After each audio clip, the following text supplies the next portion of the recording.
Fala pessoal, sejam bem-vindos ao segundo episódio do Conte Comigo, que é o nosso mais novo podcast. Isso aí. É ou não é, Matthews? É isso aí. Feliz demais estar aqui. E eu tava conversando com os meninos, né? Porque o primeiro episódio da gente foi só um bate-papo entre a gente. E eu falei, não, a gente tem que chamar os convidados. E qual seria o convidado? Na hora eu disse, o grande Myron, Vamos meu pegar amigo, o cara mais foda, mais cara mais sênior. sinistro. Cadê? O cara é professor, Será que tá ali é esperando? psicólogo, é músico. Esse homem não Professor de Harvard. Não só, tá? Não só, e Colômbia. Não só. Quer Ivy League? Toma. Acho que nesse momento inicial, vamos dar uma roda de apresentação bem rapidinho. Vamos sim. Só lembrando, eu sou o Matheus Farias, eu tenho 26 anos, estou fazendo doutorado em engenharia elétrica aqui em Harvard. Estou no meu terceiro ano. É um pouco de tudo. É um pouco de tudo. E aí, Dani, quem é tu? Eu sou o Daniel, tenho 32 anos, sou cientista numa startup incubada aqui no Laboratório de Inovação de Harvard, desenvolvendo um material para prevenir hemorragia interna. Uau, que legal. E tu, quem é tu? Eu sou o Myron, não vou falar a minha idade.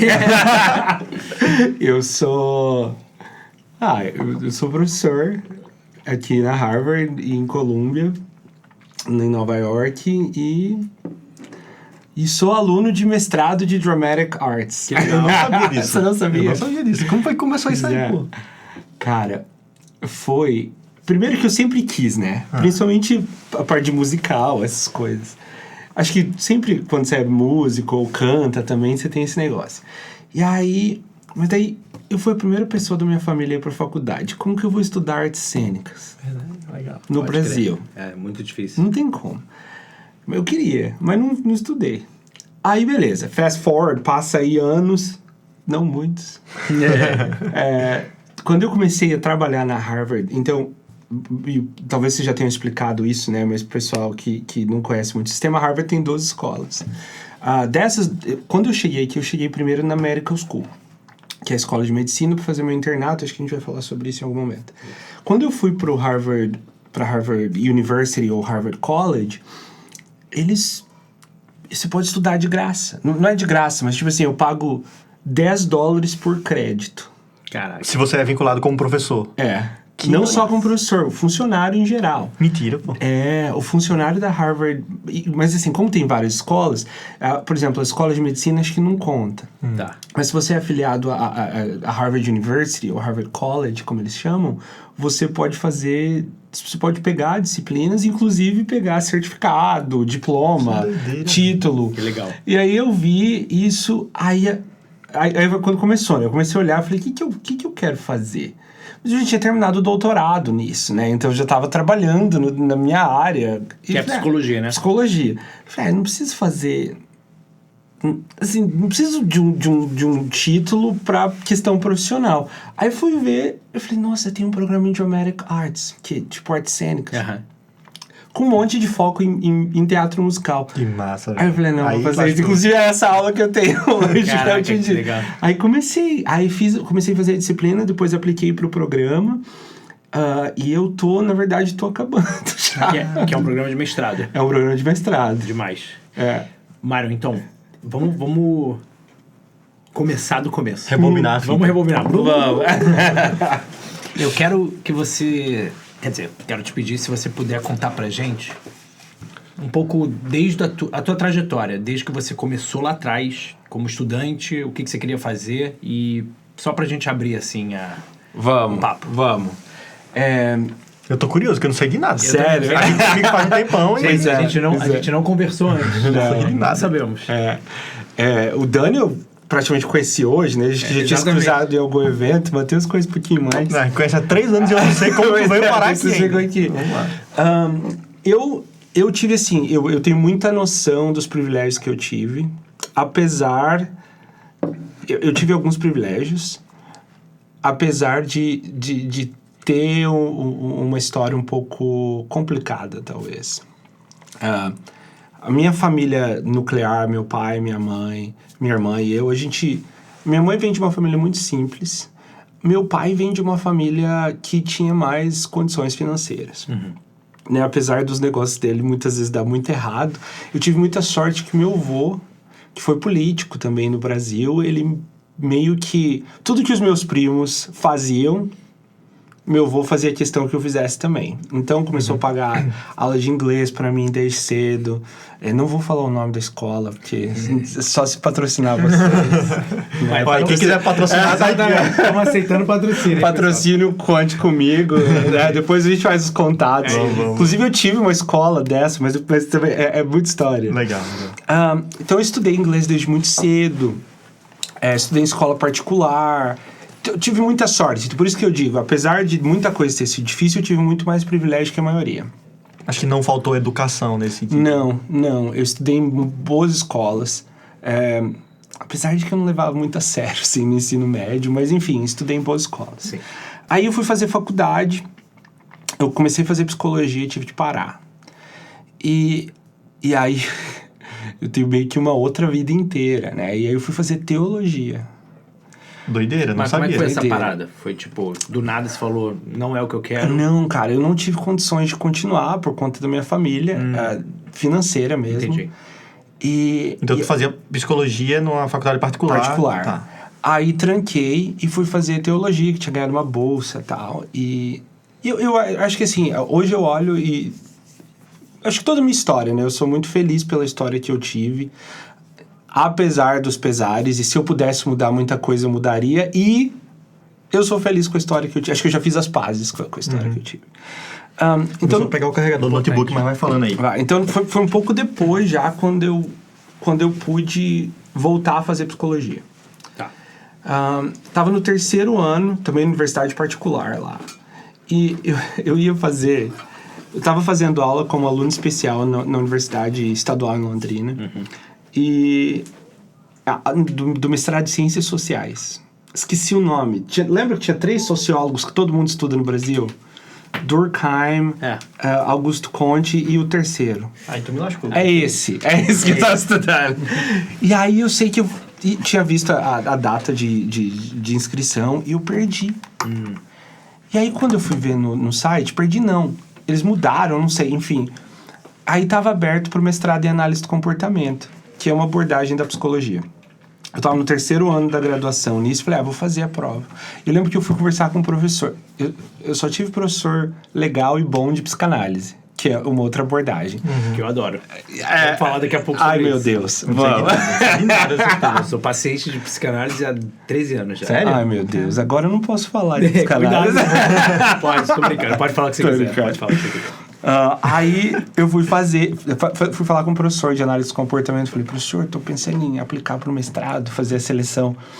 Ele me fez uma pergunta que eu não lembro o que era e eu não soube responder. E ele foi horrível. Ele falou assim, você não vai passar. Você acha que é coisa horrorosa? É. Isso não sei fazer. Parece meu orientador. Mas eu sei que você tá mentindo. Não, e aí eu passei. Só que eu tava no 3º ano da graduação, né? E aí eu fiquei... Na verdade, terminei o mestrado antes de terminar a graduação. Terminei o mestrado em agosto e terminei a graduação em dezembro. Então o mestrado foi em sociologia. Não, em análise do comportamento. Eu perdi a inscrição de sociologia. Aí foi para análise do comportamento. Aí, sinceramente, semana passada me perguntaram numa entrevista por que análise do comportamento. Não tem uma resposta bonita. Eu escolhi análise do comportamento porque eu assistia Criminal Minds e tinha a unidade de análise do comportamento da FBI. Não tô mentindo. Que é muito irado. É do caralho. E aí depois fui descobrir que é mentira, que não tem aquela unidade, enfim, e você tem que ser cidadão americano de nascimento. Caraca. Então não teria dado certo de qualquer jeito. Mas foi na UEL que eu recebi um e-mail falando de bolsa pro doutorado na Suíça. Nisso eu tava conversando com uma professora da USP em Ribeirão para eu fazer o doutorado com ela. E eu lembro que uma conversa ela disse assim para mim, você precisa mudar para Ribeirão e depois a gente vê o processo de bolsa. Só que nisso eu tinha uma escola, lembra que eu falei da escola? Eu tinha uma escola de inglês que minha tia me deu. É por isso que teu inglês é tão absurdo, pô. Na moral, o inglês de Myron... A gente chega em switch pro inglês aqui. O inglês de Myron é um negócio absurdo, pô. Americano. Não, mas eu comecei a estudar muito cedo. E a minha tia sempre teve escola também. Eu comecei a estudar, não era nem a escola dela. De novo, né? Quem sabe, vocês mandam lá, eu não vou falar o nome da escola, mas era uma coisa mais ou menos assim. Pam, pam, pararararara, pam, pam. Quem sabe. Só vai falar se tiver patrocínio. Já conheci. Pois é. E aí, enfim, tive que tomar a decisão. Ganhei a bolsa. Só que aí, quando eu comecei a dedicar mais à academia, comecei a dar aula numa universidade lá também, a escola começou de mal a pior. Mas aí deu meio que tudo certo. Ganhei a bolsa, vendi a escola e fui para a Suíça. E é uma bolsa, o nome da bolsa é Swiss Excellence Scholarship. Então, é uma bolsa que o governo suíço dá de excelência para pesquisadores internacionais. Internacionais, legal. É muito legal. Inclusive, as inscrições abrem todo ano por volta de agosto, setembro. Mas assim, foi ao acaso? Tipo assim, poderia ter sido um e-mail De outro país. da Eslováquia, que talvez você tivesse ido para a Eslováquia. E Suíça é massa, né? Não, foi um bom e-mail. Não, e ó, você vê, né, que engraçado. Foi o e-mail... Sabe esses e-mails que a universidade manda pra todo mundo, que vai na lixeira? Foi um desses. Eu nunca vejo. É tipo Eu também não. Quer dizer, agora eu vejo, depois disso. São esses e-mails internos. Que Isso. Esse país está querendo fomentar a pesquisa. Não, e assim... Eles mandam e-mail de tudo, né? Vai ter um evento assim em tal departamento. E aí, um desses e-mails eu vi e abri. Eu lembro um amigo meu até falou, nossa, você vai aplicar? Eu falei, eu vou... Ele falou, nossa, maneiro. Eu falei, vou só aplicar, né? Tem nada. Já viu o que vai acontecer, pois é. E... Então foi disso. Eu, na mesma época, eu tava aplicando pra Cambridge University. Você acredita que eu esqueci de apertar o botão pra enviar? Mentira, pô. Putz. Pô, no fim das contas, tu acabou parando na Cambridge falsa, né? Mas aqui Pois é, na Cambridge segunda. Tem uma cidade lá em Pernambuco que o nome é Camaragibe. A gente chama de Cambridge também. Camarada é quase parecida. Falta o B ali. Sua camarada? Camaragibe. Muito bonita? Legal. Praia Muito também? massa. Não é praia. É uma região que... Bom, o nome daquela região se chama Aldeia. E aí tem muitos... Qual é o nome que a gente chama? Que é tipo... Aquelas casas bem grandes que é cheia de mato e tal. Mansão? É, tipo... Podia ser. Granja. Granja. Pronto, tem muita granja lá. É legal. É. Tá todo mundo fora do Brasil já há vários anos, cara. Perguntar a palavra português não é pode, perigoso. Mas se perguntasse inglês, eu também não sabia, não. Também não. Sim, aí tu chegou... Não, aí... Não apertou no botão do Cambridge. No fim das contas foi bom, porque... E eu lembro até conversando com a minha tia que me deu a escola. Ela falou assim, se você fosse pra Cambridge, você ia ter que falar inglês você já fala, pelo menos indo pra Suíça, eu fui pro... Aí que, né... o problema, eu escolhi uma universidade bilíngue na Suíça. Mas não é bilíngue inglês e outra língua. Alemão e é francês. bilíngue alemão e francês. Caraca. E é a única universidade bilíngue na Nossa. Suíça. Mentira, pô. Não Você acredito. já falava alguma dessas línguas? Não.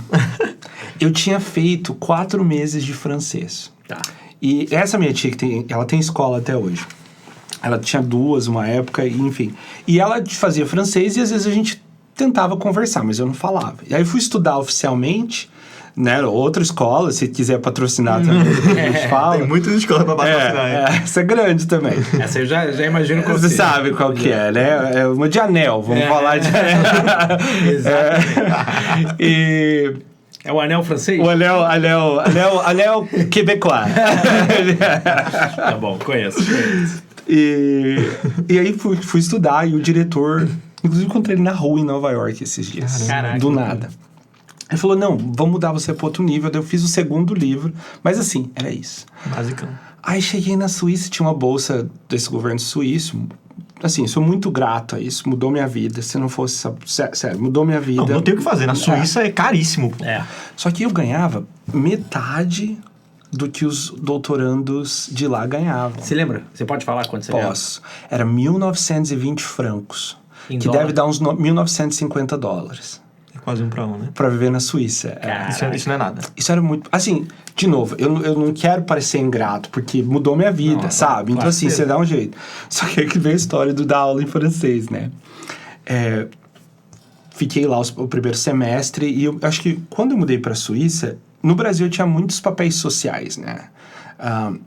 E quando eu mudei para a Suíça, de repente eu só era um aluno de doutorando. Eu perdi muito papel social que eu tinha até então. Papel social mesmo que eu diga assim, de função mesmo numa sociedade, né? E aí eu lembro depois do primeiro semestre, eu fui conversar com a minha orientadora, que também é a chefe do departamento. Eu falei, tem como eu dar aula? Ela falou assim, não tem verba. Eu falei, não, eu dou aula de graça. Ela falou, não, tudo bem. Agora Brilhou. Pois é. Brilhou. Vou dar aula de graça. Não, vou dar aula de graça. Isso já... E eu tava super feliz, porque me acrescentou mais aquele papel social, que era um dos que eu tinha perdido. Claro. E aí eu dei a primeira disciplina em inglês. Tá. E era uma disciplina de diagnóstico clínico de transtornos alimentares e depressão. Fácil. Fácil. Não, era tranquilo. Era o meu tópico, né? Então eu tava acostumado. E no Brasil, o psicólogo... Você se forma como psicólogo clínico já, né? É diferente da Suíça e daqui, mas no Brasil você já sai com essa experiência. Então eu já tinha um pouco. E aí fui dar... E era uma turma... Aqui na Harvard a gente chamaria de seminário. Que é turma pequena, tem um limite. Mais discussão e tal. Mais discussão. A gente fazia os treinos mesmo de entrevista e tal. Só que olha só, como a universidade era bilíngue... Eu estava dando uma aula de inglês, eu estava no departamento francês, né? De fala francesa. E a maior parte dos alunos foi os alunos do lado alemão. E aí, quando chegou a hora de eu dar aula para ganhar dinheiro, a minha orientadora, eu lembro até hoje, ela veio na minha sala, puxou a cadeira e falou assim, olha, eu acho que não vai ter como você dar aula semestre que vem. Eu falei, caramba, acabei de trabalhar de graça o semestre inteiro, esperando, né, que fosse dar certo. Daí ela falou... Porque a gente precisa de aula para o pessoal de fala francesa fazer. E a sua disciplina, como foi inglês, a maior parte dos alunos foi do lado alemão e os nossos alunos não puderam fazer. Eu falei, não, mas eu dou aula em francês. Você já tinha melhorado um pouco? Já tinha melhorado. Eu cheguei e eu comecei a fazer 2 aulas de francês intensivo na universidade. Então... Mas não deixa de ser um desafio absurdo também. Não, foi. Absurdo. E era uma aula de transtorno de personalidade. Só que aí, no final das contas, era um tipo um lecture course, que a gente chama aqui. Então, tinha um auditório com 96 alunos. Caraca. Aí não teria feito diferença, né, se eu desse aula em inglês. Mas, enfim. A primeira aula, eu chego na sala, aquele auditório. Bonjour. Salut. E era inverno. E como eu fiquei muito doente no primeiro ano na Suíça. Assim, isso já era... Eu tava começando meu 2º ano lá, né? Então eu tinha melhorado um pouco o francês. Eu tinha 2 amigos que só falavam comigo em francês. Legal. Because they did not like to speak English. Não gostavam de falar inglês, porque eles, né, não gostavam do sotaque que eles tinham. E aí... E eu fui pro hospital, assim... Ficava ruim mesmo, né? Imagina, brasileiro morando no inverno na Suíça, claro. Você não sabe se proteger. Caramba. Aí eu cheguei na sala, eu tô tirando o cachecol e falando com os alunos. E tinha microfone, então eu já tinha botado o microfone e tal. Tirando o cachecol, eu falei com os alunos, falei, eu aprendi em francês. Bonjour, né? Eu aprendi que na Suíça, il faut bien protéger les culs. Mas eu falei desse jeito. E quem fala francês já entendeu que, olha só, a palavra pescoço em francês, sabe como que é? Não. Pode falar? Claro. Pode. É cu. Cu. Mas com essa pronúncia. Escreve C-O-U. Só que eu falei, il faut bien protéger le cul. Cul. Você vê a diferença? Que daí é C-U-L. É... Aí é cu. Aí é pescoço. Aí é pescoço. Mas essa construção de frase significa o quê? Colocando o cu no final. Eu aprendi que eu tenho que proteger o cu no inverno da Suíça. E aí imagina, quase 100 alunos, todo mundo começou a rir. Já quebrou o gelo. Já quebrou o gelo. E era mestrado em psicologia clínica, que eu tava dando aula no mestrado. E aí, enfim, aí eu falei, eu acho que vocês têm que fazer uma aposta de ver quantas bêtises, né, que é bobeira, besteira, eu vou falar. E assim foi o semestre inteiro. Legal. Lembro uma vez que eu fui dar um exemplo de uma mulher com transtorno de, acho que era de personalidade borderline. Era uma aula de transtorno de personalidade. E aí eu fui falar que a mulher ficou na casa da mãe dela, mas o jeito que eu falei deu a entender que a mulher fez sexo, transou com a mãe dela. Aí eu sei que eu tinha acabado de voltar do Brasil, eu usei a mesma palavra pra dizer que eu tava no avião. Caraca. Aí eu falei, não transei no avião, eu dormi, foi isso que eu quis. Uma coisa assim, enfim. E aí... Eu nunca passei por isso de língua, porque eu só dei aula em português e inglês. Então, não tinha muito problema. Agora, tu... Cara, Você deu aula em hebraico? Deu aula em hebraico. O que foi a besteira que tu falou já? Isso que eu ia falar. A minha história é parecidíssima com essa. Porque eu também, primeiro ano do meu mestrado lá em Israel, eu não falava muito bem a língua e eu lembro de ir pra aula e, em vez de anotar a matéria, eu anotava as palavras pra ir traduzindo. Uau! Saía com dor de cabeça, assim. Aí, a tal ponto que o meu professor, ele tem um laboratório e ele os alunos iam graduando, então meio que chegou a minha vez de dar a aula que ele ministrava, que era imagens médicas e ultrassom terapêutico. Super fácil. Fácil. Imagens médicas com física, T1, T2, T2 Star. Deus me livre. Ressonância magnética, PET scan, tudo isso. Enfim. Cara, existe... Como é que se fala azeite em hebraico? Shemen Zait. Shemen é óleo. Zait vem de... Azeitona. Zait. Mas também você pode falar, se você fala rápido, Shemen Zain. Shemen, óleo. E o que é Zain? Ok. Você me diz, o que é Zain? Pica. Óleo de pica. Puta que pariu. Eu lembro de várias vezes, antes de falar essas palavras, porque muitas vezes você tá falando, ultrassom viaja no meio que é um óleo. Você vai falar um azeite, para dar um exemplo, fudeu. Ficava, puta, não posso errar, e às vezes errava. Não, você erra. Aí voltava atrás. Mas enfim, é exatamente a tua história. É muito engraçado isso. Realmente a gente fica... Além da... E eu acho que muita gente não... E eu sempre faço questão de deixar muito claro para meus amigos aqui do departamento, que são professores.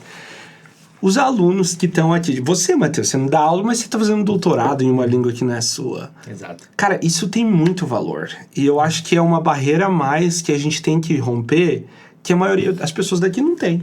Então, ainda que seja, sabe? Por mais que você tenha estudado, sei lá, por mais que você seja excelente, é uma outra barreira a mais que já te faz ser mais incrível do que qualquer aluno americano. Tem aquela frase que é muito clássica aqui, né? Dos internacionais, tipo, você não sabe quão mais inteligente eu sou na minha língua nativa.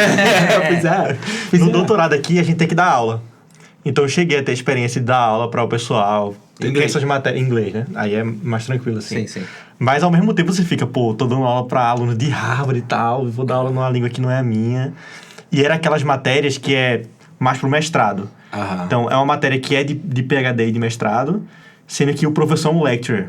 E aí, normalmente, quando isso acontece, não sei como é que é no departamento lá de psicologia, mas quando isso acontece aqui na engenharia, significa que a aula tem muita gente.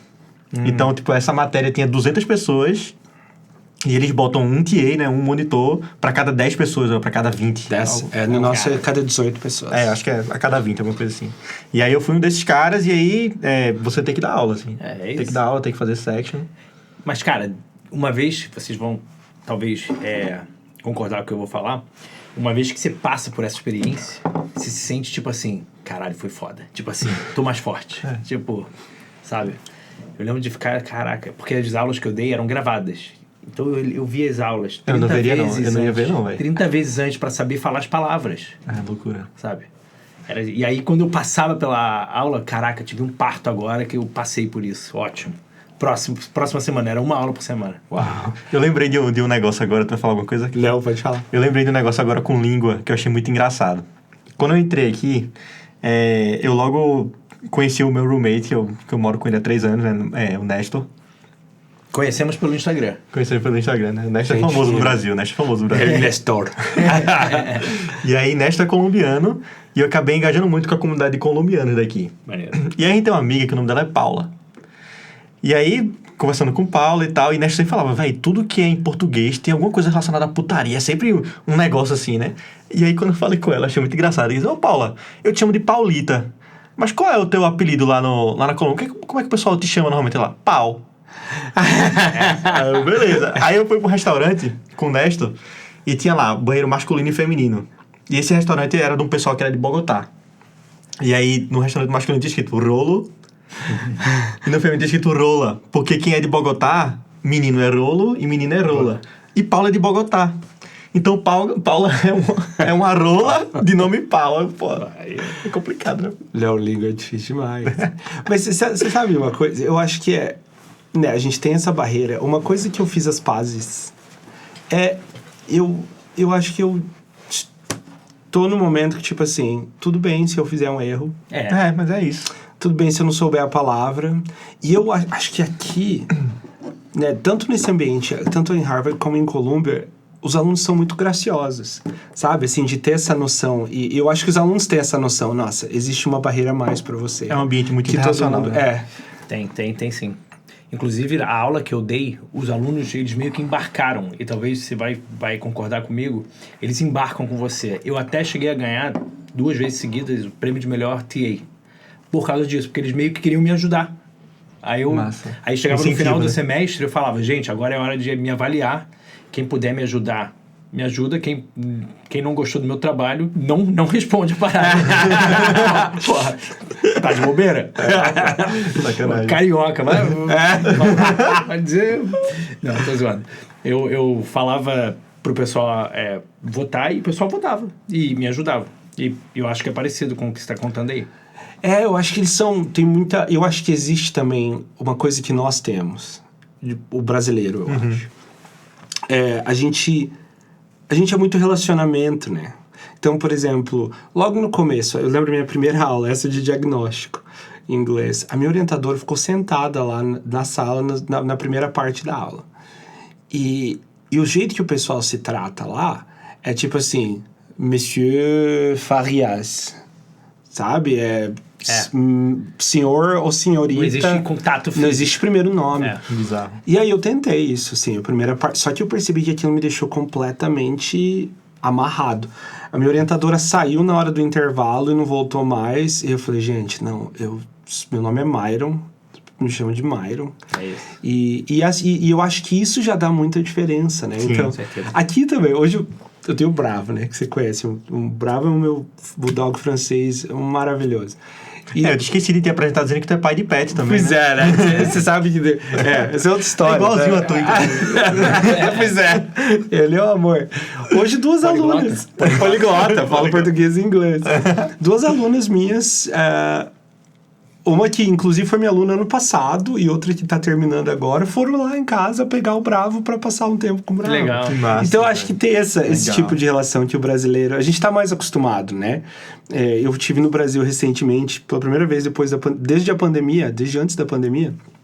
E eu fui jantar na casa de uma das professoras lá do meu mestrado e tava todos os meus professores lá pra gente jantar junto. Que legal, velho. Então lá é muito mais comum do que né? aqui. E eu acho que a gente traz isso pra sala de aula e os alunos gostam, porque quem não gosta, né? Claro. Tem um estudo que saiu recentemente de um grupo muito, muito forte aqui em psicologia e eles estão olhando para quais são os determinantes de saúde mental. E a conclusão que eles chegam, fazendo uma baita revisão, a conclusão que eles chegam é que esse senso de conexão e de pertencimento é o determinante de saúde mental. Então você imagina, se você providencia isso dentro da sala de aula, você está, de qualquer forma, de uma forma ou de outra, providenciando também... Com certeza. Bem-estar mental para os seus alunos. Eu até não sei se vocês vão concordar, mas... Acho que não. Mas eu acho que vão. É melhor concordar. Me avalia bem depois. Eu não sei se vocês percebem isso, mas no meu ambiente de trabalho, por exemplo, que é um ambiente formal, né? São laboratórios, o pessoal faz pesquisa. E eu trabalho com muitos americanos.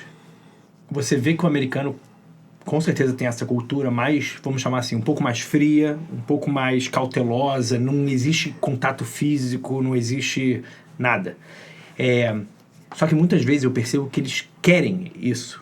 Então eles não admitem, mas quando você abre a porta, a pessoa começa a falar e contar um pouco de si, como se a pessoa tivesse aquela coisa guardada, sabe? Eu acho que essa energia flui muito mais nas nossas relações brasileiras, assim. Uma energia que permite a gente ficar menos... Como se fosse uma represa de água, sabe? E aí, de repente, abre, aí sai tudo de uma vez. A gente tem o rio passando, mais fluido, assim. Não sei se vocês concordam. Eu sinto muita falta de... Eu sinto muita falta de relação com o professor, assim. Meus professores, na época da graduação, eu viajei com meus professores. Fui pra Curitiba com uma orientadora, fui pra China com outro. Então a gente sempre era super próximo, conversava coisa do dia a dia. Tem no Zap, assim, aquele negócio. O meu professor aqui teve uma coisa que eu achei que foi bem curioso, assim. Porque eu tinha esse medo, né? Ele não é americano, ele é chinês. Que eu acho que é ainda mais... na dele, assim, né? Que ainda tem a barreira da língua também, né? Tem a barreira da língua tem também. mais isso. E aí eu chamava ele sempre de professor. Sempre professor. Aí chegou a hora que ele ficou arretado comigo. Na reunião ele falou, não é professor não, meu nome é HT, me chama pelo nome e tal. Mas, é o jeito dele de ser agressivo, mas, eu tô próximo de você, sabe? A gente é semelhante, mas de um jeito agressivo, assim. Não me chama de professor, me chama de HT. É muito interessante esse tipo de relação, né? Com a minha orientadora na Suíça, então em francês tem... Em inglês e português não tem, mas a expressão para você tem uma mais formal, não sei se em hebraico tem. Como é? Em francês tem a expressão mais formal para você, que é tipo o senhor ou a senhora, e uma expressão que é mais informal, que é o tu. Então é o vous e o tu. Em hebraico não tem, é uma palavra Não só. tem uma palavra só. Tá. Você. Eu acho que você e tu também seria uma diferença. Então, não sei, não, porque em francês é bem... Em alemão tem também, né? É bem marcado nessas línguas. Eu posso falar pra você, tu vai fazer isso? E você não vai me achar formal por eu estar falando isso. Não, eu acho que tu é menos formal, na real. Eu acho que você é um negócio mais... Acho que no francês tu é mais formal. Não, o tu em francês é tipo assim, você fala com seus amigos. Tá. O tu. E o vous... vous. Vous é formal. Então, assim, se você tá... Até, né, tem a expressão que talvez todo mundo conhece em francês, que é por favor, s'il vous plaît, né? Mas s'il vous plaît é se você não tem intimidade com a pessoa. Se você tem, você falaria s'il te plaît. Porque daí você tá trocando o vous pelo tu. Tá. O comment allez-vous, que é uma expressão que todo mundo fala, também é ser bem. Você estava assistindo uma série esses dias e a mulher tá falando pro namorado comment allez-vous. Eu falei, não seria assim. Ela é americana. Né? Porque o vous é formal, comment vas-tu seria o informal. E com a minha orientadora, foi muito cedo, assim, que ela falou, não, existe uma expressão em francês, que é, a gente pode se tutoar, quer dizer, pode usar a expressão tu. Mas um amigo meu, né, durante todo o tempo no laboratório, ele, inclusive os doutorandos, tem que se referir à professora como vous. E ela também se refere a eles como vous, sempre mostrando que existe esse espaço entre você e eu.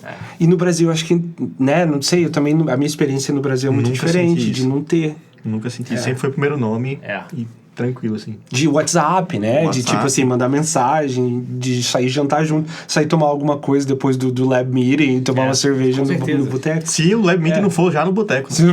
Eu lembro a gente organizando congresso uma vez no Brasil, a gente saiu do lab meeting e a gente foi pro boteco pra continuar organizando o congresso. E assim, filé com frita. lá no Paraná é buraco quente. Não sei se vocês conhecem. Conheço não. Não conheço também. É um pão francês que daí tira o miolo e enche de carne moída. Pô, é muito bom, muito bom, gostoso, muito bom, muito bom. Um filezinho com fritas e uma piscininha, chega, eu tô arrepiado aqui. Ainda mais lá, né, perto de você, que tá calorzão. Mas peraí, Myron, então a gente tá na Suíça agora. Estamos na Suíça no segundo ano de doutorado. Foi uma beleza. Lá são 3, né? Lá são 3. Você pode fazer...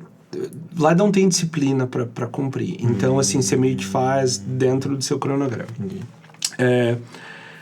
Excelente, gostei muito feliz que eu vivi lá, aprendi francês, aprendi um pouco de alemão, também saía da aula de alemão chorando. Você vez que chorando pra casa da aula de alemão. Não entendi, assim. Você sabe, quando eu cheguei aqui, eu fiz uma aula na MIT de fMRI também, de ressonância magnética. Era a mesma sensação de sair chorando, assim, da MIT, de não entender. É bravo. E foi muito bom. Só que aí tinha né, assim, muita diferença cultural. E eu acho que... Não sei se eu me achei muito lá, sabe? Sim. E aí eu apliquei para uma fellowship, que também é um tipo de bolsa para você fazer seu projeto. E, na verdade, eu vi que tinha uma do governo suíço, e aí da Fundação de Ciências da Suíça. E falei com a minha orientadora, eu falei, tô querendo aplicar e ir para os Estados Unidos. E nessa época eu trabalhava com uma professora, ela é chefe de um departamento no NIH, que é tipo o Ministério da Saúde, né, aqui nos Estados Unidos. E eu lembro de ter falado com a minha orientadora, eu falei, olha, eu tô querendo aplicar para isso. Era tipo um pós-doc? Era tipo um sanduíche. Um doutorado sanduíche, né? Tipo um doutorado sanduíche. Tá. Eu falei, tô querendo aplicar para isso, para ir trabalhar com a Monique Ernst, em Washington. Aí minha orientadora, e assim, o brasileiro trabalha, né? Eu tenho uma amiga que tá lá, ela é argentina, também trabalha. O suíço, se você chegar... Aconteceu da minha orientadora chegar para mim 2 semanas antes de começar o semestre e falar, a gente precisa de uma disciplina assim, você topa? O que o brasileiro faz? Topo. E aí você vai atrás.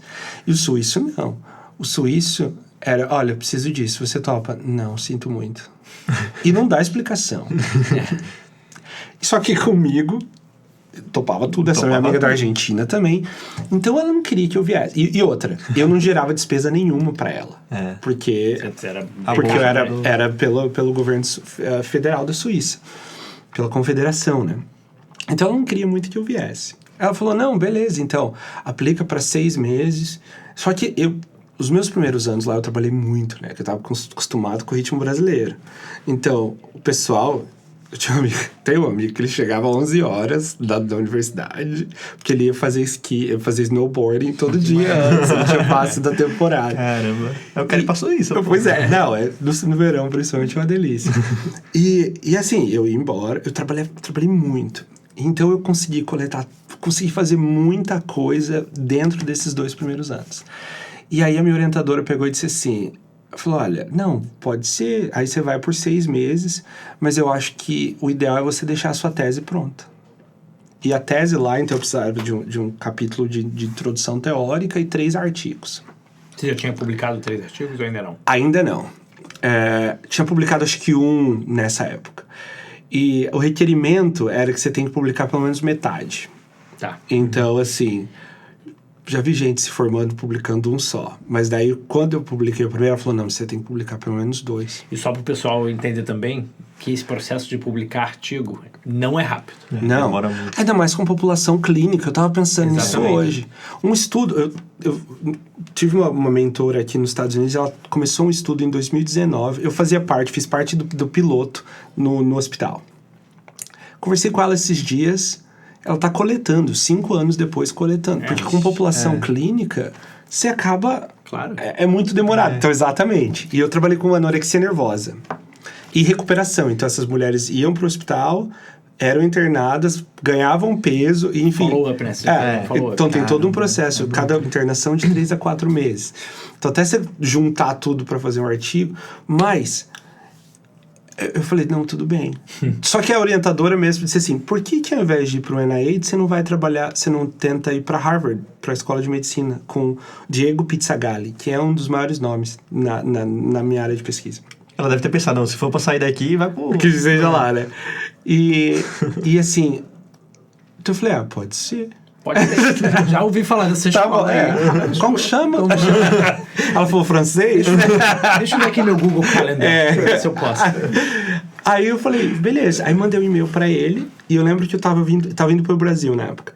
Então eu mandei um e-mail pra ele, do aeroporto, em Zurique, e aí já recebi aquela notificação de que ele não tava no escritório. Sim. Era final de ano, eu falei, já era, né? Só que quando eu cheguei em São Paulo... Eu fui abrir meu computador e ele já tinha respondido. Caramba. E aí, começamos um processo e tal, e apliquei para essa fellowship e acabei ganhando. Demais. E aí foi quando eu vim para os Estados Unidos, isso em 2019. Pouco antes da pandemia. Tá. E aí, tu veio para Boston? Aí eu vim para Boston. Na verdade, eu vim para a escola de medicina, o nome do hospital é McLean. McLean, eu sei. McLean Hospital. É referência em psiquiatria no mundo, na verdade. Não sei se vocês já ouviram falar do Garota Interrompida, o livro, que teve um filme também com a Angelina Jolie. Isso, eu já vi o filme. É lá, passa a história verídica passa no McLean. Que doideira, legal. Vou assistir. É muito interessante, é forte, assim. Como chama? Trigger warning, né? Se bem que diz que parece que dar trigger warning faz o efeito oposto. Pesquisa do nosso departamento. E aí acabei vindo pro McLean. O McLean fica em Belmont. Ele é parte do Mass General Hospital, né? Que na época chamava Partners. Nossa, parece que faz tempo, mas fez esses dias. Foi uma galera. Faz 5 anos. Quando eu cheguei aqui era Partners. Era Partners, né? E aí agora virou Mass Gen Brigham. Então eu comecei para McLean. Eu aprendi muito, cara. Só que assim, até eu vim, eu tive que deixar a minha tese pronta. Eita. E aí, trabalhei muito, e aí vim com 3 artigos da tese publicados, os 3 artigos que entraram na tese publicados, e um 4º submetido. Então, não tinha desculpa. Não tinha desculpa. Aí, enfim, caso não desse... De novo, estava trabalhando com população clínica que não desse tempo de coletar dados, enfim, de terminar o artigo, pelo menos eu tinha já a tese pronta. Sim. Mas qual era o projeto de estudo que você estava fazendo aqui? Você sabe, Então, depressão é um diagnóstico clínico, né? É um diagnóstico psiquiátrico, tem lá vários critérios de diagnóstico, e do jeito que a psiquiatria ocidental funciona, você precisa ter cumprir os critérios para ter o diagnóstico específico. E a depressão é um deles, e tem lá vários critérios. Sim. Um dos critérios da depressão, que é o que muita gente percebe, então, por exemplo, quando as pessoas estão deprimidas, tem gente que come mais. Tem gente que come menos. Ou perde apetite. E tem gente que não muda. Então, metade das pessoas com diagnóstico de depressão, mais ou menos, geralmente perde peso e perde a fome. Tá. 1/3 aumenta. E aí o resto não tem mudança. E o meu objetivo era vir trabalhar com ressonância magnética e aprender, fazer as análises e tal. Tem jeito mais analítico, né?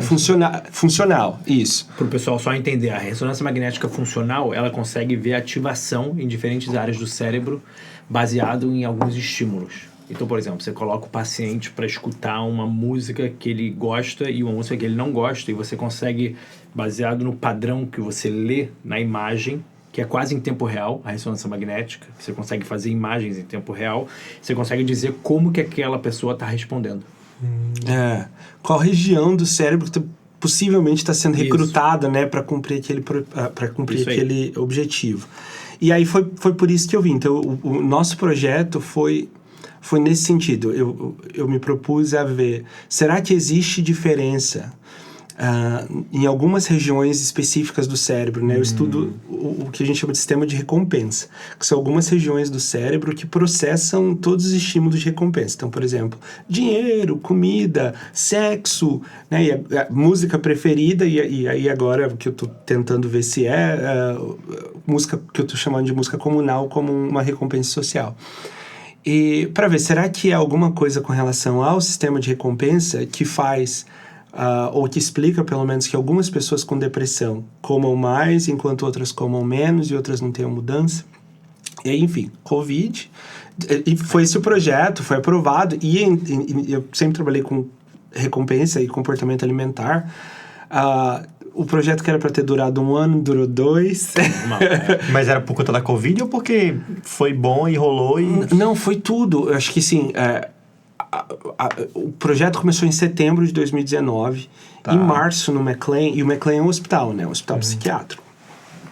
Em março, um dia eu fui pro hospital, inclusive deixei coisa lá, sorte que trouxe meu computador comigo. À noite chegou um e-mail, março de 2020 já, chegou um e-mail dizendo assim, não é mais pra ir pro hospital. Que deve ter sido a mesma época do Brasil também, acho que foi por aí, né? Março de 2020 começou o lockdown. Foi tipo dia 15 de março.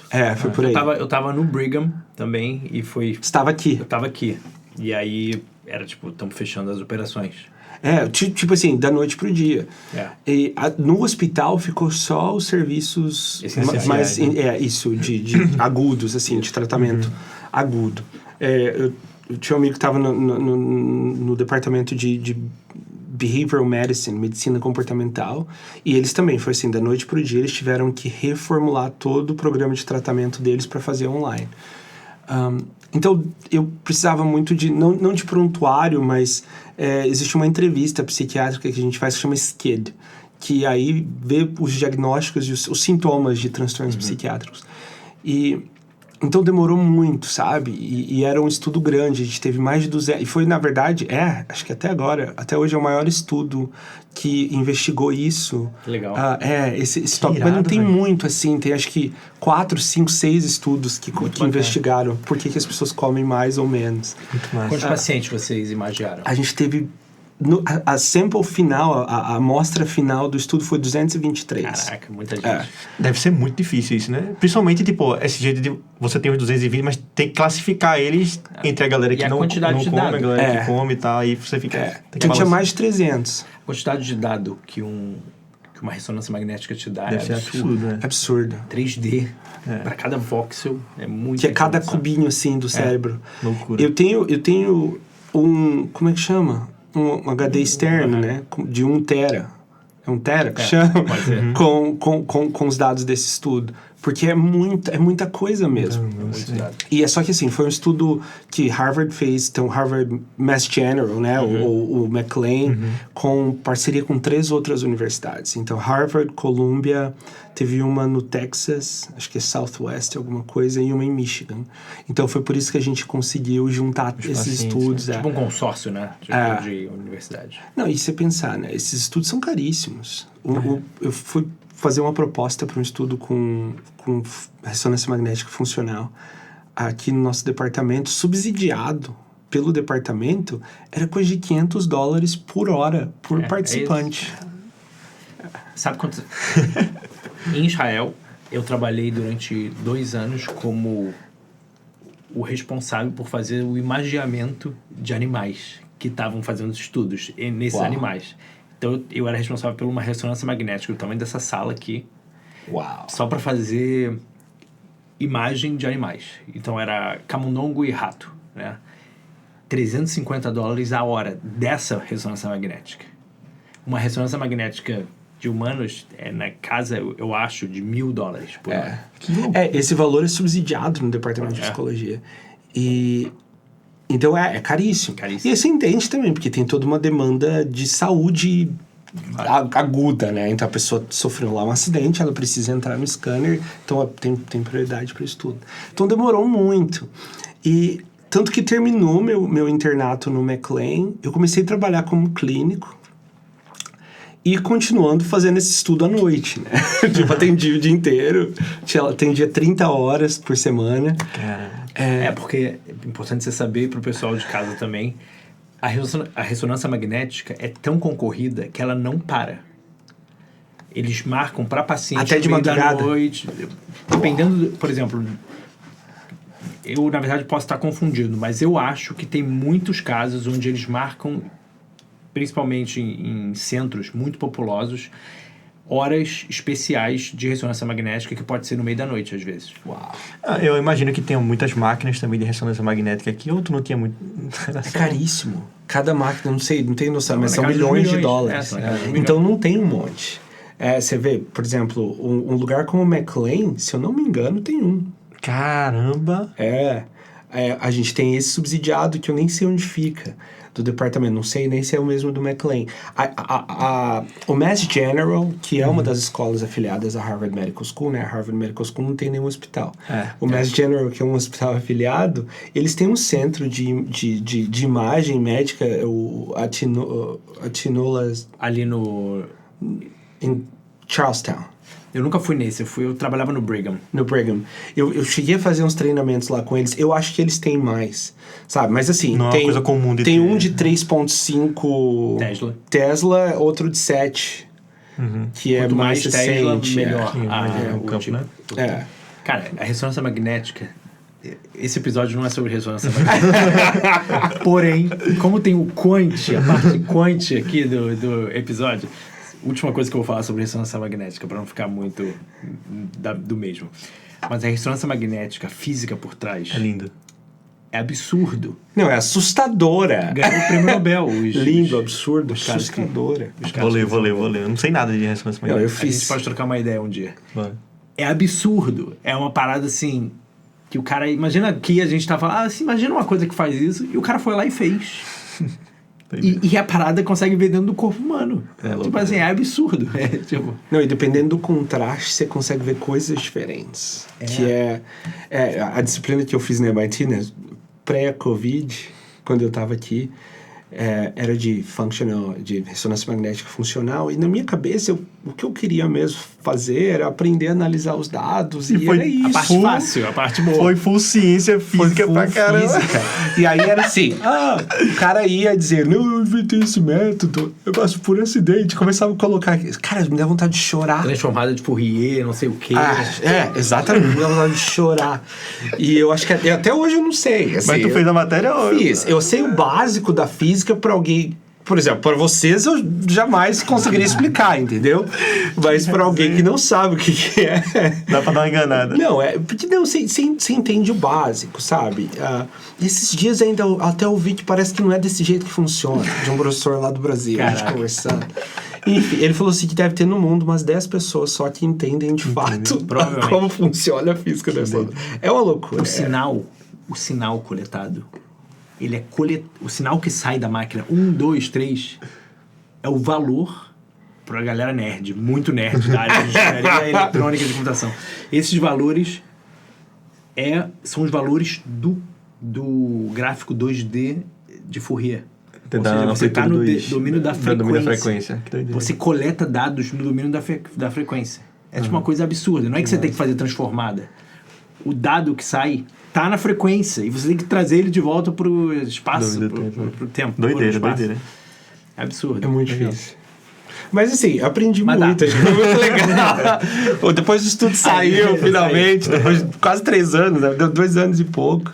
Mas até aí você não estava dando aula ainda. Aí não, eu terminei, eu fui começar a dar aula no ano seguinte, então eu fiz 14 meses como clínico, atendendo, e aí eu já sabia que ia abrir a posição que eu tinha antes, que foi a posição que eu entrei porque eu tinha um amigo que tinha. Então eu já sabia que ia abrir janeiro, fevereiro, então eu meio que passei assim, eu fiquei sabendo dessa posição 1 semana, 2 semanas depois de ter fechado no ano. Tá. Então eu tive praticamente o ano inteiro para de fato preparar e pensar. Então a disciplina, a posição chama College Fellow. Tá. E você propõe disciplinas que o college não tem e você propõe um projeto de pesquisa seu. Isso ainda no sanduíche, né? Não, daí já tinha terminado. Então tu terminou aqui? Terminei aqui durante o Covid, fiz... Defendeu daqui? Defendi pela internet, não tive commencement. Defendi daqui. Não teve commencement. Não tivemos. Mas agora eu tô looking forward to America Arts. O meu commencement também foi uma reunião remota com o chefe de departamento. E ele falando, eu juro. Sério? Sério? Pra câmera? Pra câmera. Pra câmera. Foi muito assim, Enfim, tomara que os alunos consigam ter commencement esse ano, porque é muito difícil. É frio, né? Ainda mais que aquilo que a gente tava falando, brasileiro, a gente gosta de abraçar, de gente. Não teve nenhum churrasquinho, pô. Não teve nada, Matheus. Matheus, não teve nada. Eu te defendi, desliguei o computador. Também. Então foi... Mas assim, tudo bem. Era o que tinha para aquele momento, né? Boa. E aí, assim, defendi em junho e já comecei a atender também. Mas essa posição de College Fellow era uma posição já dentro da Universidade de Harvard? Já. Tá. Já. E era para doutores também, né? Então, assim, eu já sabia, porque eu tinha visto bem depois de ter fechado, mas, assim, pouquinho depois. Então, eu tive que meio ano inteiro, assim, e esse meu amigo que também tinha essa posição me deu muita dica. Aí eu comecei a ver quais eram os gaps que eu via no currículo do college, dentro de psicologia. Né? Talvez antes de falar isso, eu tenho uma dúvida, porque quando você é professor no Brasil, você meio que só tem uma escolha, né? Que é você ser aquele professor meio que catedrático, assim, que é o professor que ele faz pesquisa, que ele é obrigado a dar aula também. E aqui tem vários tipos diferentes. Então, por exemplo, existe o professor que é como se fosse meu orientador, que é professor pesquisador, e aí ele dá aula eventualmente. Tem o lecturer, que ele não faz pesquisa, só dá aula. E eu não conhecia esse College Fellow. Qual a diferença dele? O College Fellow é muito específico da Harvard, do Harvard College. Tá. Né? Que, de novo, é uma daquelas 12 escolas. O College Fellowship, a estrutura de trabalho de um College Fellow é você dá 3 aulas no ano e você faz sua pesquisa. Então, uma vez eu perguntei para esse meu amigo que tinha essa mesma posição, eu disse, como que você explica para as pessoas? Ele fala, eu digo que eu sou um mini professor. Porque eu não sou professor, não tá no tenure track, né? Não tá no tenure track, mas você dá suas disciplinas, faz sua própria pesquisa e... então... E tem para todas as escolas essa posição? Cara, não, eu acho que é muito específico do college. Tá. Tem para vários departamentos. Então, por exemplo... se você entra lá e coloca College Fellow, Harvard, você vai ver as posições que estão abertas. Mas tem para vários departamentos dentro do college. Entendi. Então, Human Evolutionary Biology, que é o HEB que eles chamam, né? Biologia humana evolutiva, não sei. Ciências sociais, música. Então, vários departamentos do college tem. Bacana. E... isso é muito legal, porque, assim, você meio que propõe disciplinas, e eu acho, até hoje eu acho que foi uma disciplina específica, assim, que me pôs na porta, que foi a única disciplina que eu propus. Das 3, eu tinha que propor 3, eu propus 3, uma ficou, e as outras 2 não. Que é uma de... a gente chama de perspectivas interculturais sobre o trauma. Que aí a gente... É muito interessante. Comecei a dar aula dessa disciplina Dá aula agora pra gente. O que é isso aí? Cara, então, a gente discute muito como o conceito de psicopatologia que a gente tem é muito ocidental, né? A gente usa um manual de diagnóstico para diagnosticar transtorno psiquiátrico. E tem tipo 4 mil, não é isso? 5 mil. Tem muitos diagnósticos. E chama DSM. Só que, quando você começa a olhar, mais de 90% das pesquisas em psicopatologia, em psicologia em geral, vem de uma população que só representa 12% da população mundial. Então, a gente chama de... A gente fala que é a população weird. Né? O W significa Western, que é ocidental, E, educated, educado, né? Que tem muito estudo. I, que é industrializado, R de rico e D de democrata. Só que só 12% da população é weird. Né? A maior parte da população não é. Aí, por exemplo, eu tenho um aluno agora que ele tá propondo... Existe um diagnóstico no DSM, que é esse manual de diagnóstico, que chama Prolonged Grief Disorder, que é um transtorno de luto prolongado. E um dos critérios diagnósticos do transtorno de luto prolongado é a pessoa mostrar ainda comportamento de luto depois de 6 meses da perda. Tá. Esse meu aluno é do Vietnã. Inclusive, ele tá lá agora. E no Vietnã, é natural que os processos de mourning, de lamento, de luto, passem 1 ano. Só que o DSM acaba patologizando o que é natural numa cultura, em outra cultura. Sim. E aí, então, nessa disciplina, a gente discute isso, principalmente voltado para o conceito Trazer de trauma.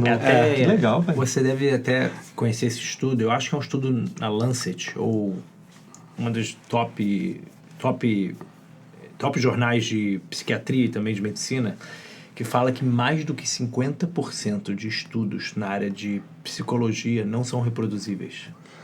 É um muito baita problema. E potencialmente tem a ver com esse outro estudo que você falou, dos 12%. Porque se você não está mostrando a população de verdade, você está subsampling, né? Uma população específica, você não tem como generalizar para todo mundo. Não, e eu acho que isso é muito engraçado, porque puxa muito do que eu vejo como psicologia, assim. Toda vez que eu vejo alguém de psicologia, eu pergunto, e aí, tu é de humanas ou tu é de saúde? E eu acho que isso é muito difícil de separar também. Porque a psicologia ela é muito humana, né? Então, e aí depende muito de onde você vem. Por exemplo, na UEL, em Londrina, a psicologia está no departamento, está no CCB, que é o Centro de Ciências Biológicas. Pois é. Mas é isso mesmo. Na Suíça, era psicologia clínica da saúde, então estava mais na área da saúde. Aqui a gente está dentro de ciências sociais.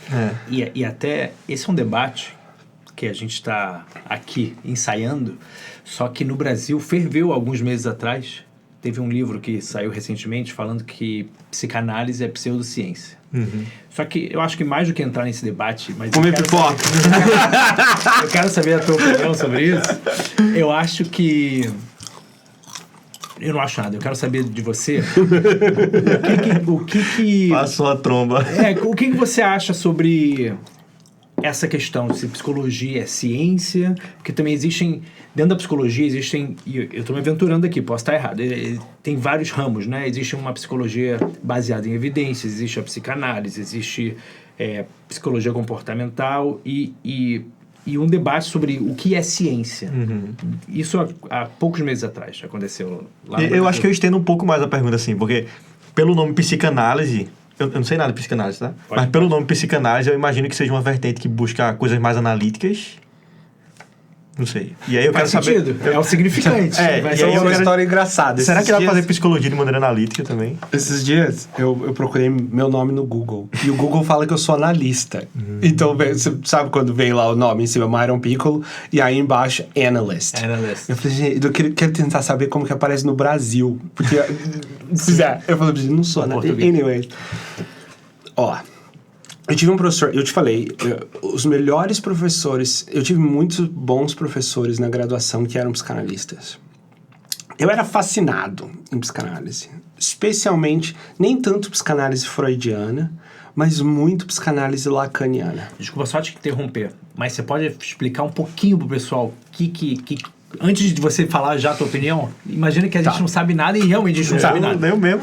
Então, Pode olhar pra mim, que eu não sei introduz nada. esse ponto. O que é psicanálise? De onde é que vem essa história? Tá, então assim, eu também não estudo psicanálise, né? E assim, o que eu vou falar vem de conhecimento de undergrad mesmo, de bacharel de alguns anos atrás. Mas a psicanálise, acho que surge com Freud, que é esse psiquiatra austríaco. Inclusive, fui na casa dele, em Viena. Achei o máximo. Gente boa, entendi. Já tinha morrido. Eu sou novo.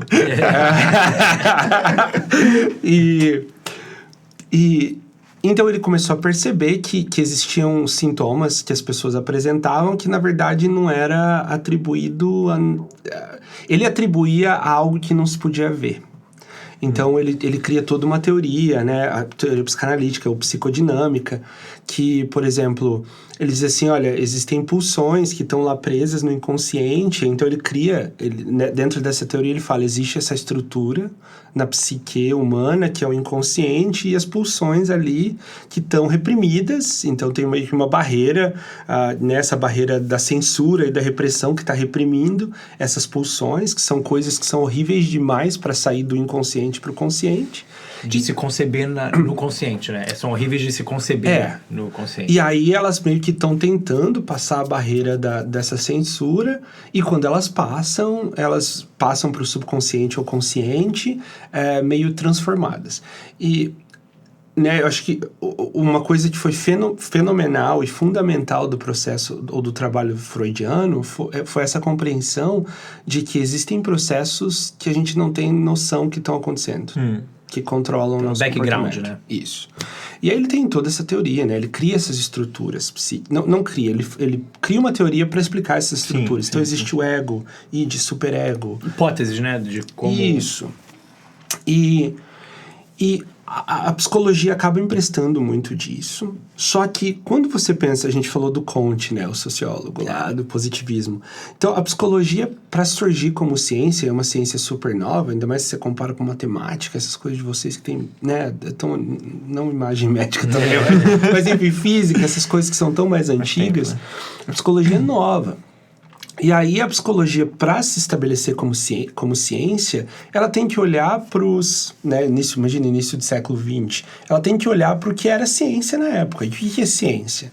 É o que é empírico, né, é o que você consegue observar. E aí é onde a psicologia em si meio que se afasta um pouco da psicanálise. Não a psicologia no Brasil, porque acho que assim, no Brasil ainda a psicanálise é muito forte, na Alemanha, na Argentina parece que a psicanálise é muito forte, na França a psicanálise é muito forte. Em Nova York, na universidade, na NYU, a psicanálise é mais forte que outras correntes psicológicas. Mas assim, a gente acaba movendo um pouco mais distante da psicanálise, porque se eu pego e digo assim, esse problema aqui está no superego. É uma estrutura que eu não tenho acesso. Entendeu? Ainda hoje, com métodos de neuroimagem, talvez a gente teria que readaptar a teoria da psicanalítica para poder olhar e ver se isso está acontecendo. E não existe método de você fazer experimentos, por exemplo, para analisar particularmente o superego. Assim. E aí que tá. O que é o superego? O superego é essa estrutura psíquica que você não sabe onde está. Entendeu? É meio que uma definição só.